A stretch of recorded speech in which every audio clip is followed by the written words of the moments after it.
Hey guys, Trevor here. And in this video, I'm going to show you how to borrow money directly from PayPal. It's pretty quick and easy, so let's jump right in.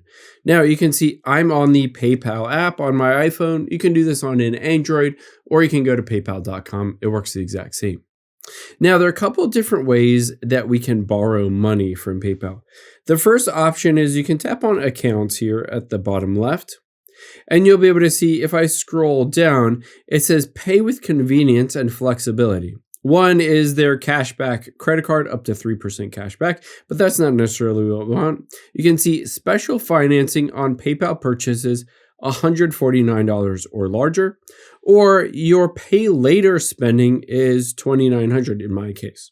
If you don't see any of these for pay later, you can also just tap on those three lines at the top left.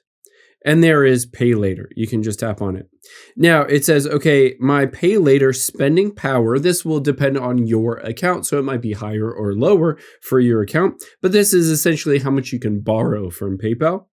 And you can just do it by paying later on any one of these stores. It says basically the process. You choose PayPal when you check out at a store. You apply for the pay later option. You pay in 4 interest-free payments every 2 weeks. Or you can pay monthly, 1 month after purchase, and then you can complete it by basically finishing all those payments.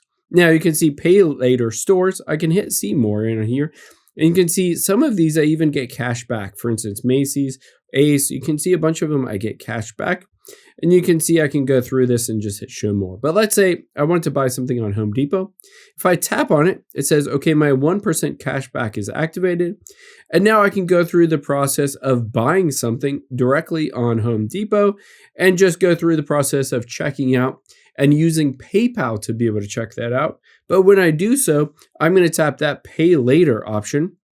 And then I'm going to draw down that $2,900, or again, however much money you have. So you can see, again, I have $2,900. Yours might be a bit different, but you can go in here and see a bunch more information about it, about what it entails, what you're going to pay off, how quickly you need to pay it off, if it's interest-free, all of that stuff. I hope this helps. If it did, hit the subscribe button down below. It really helps me out. Thanks, guys.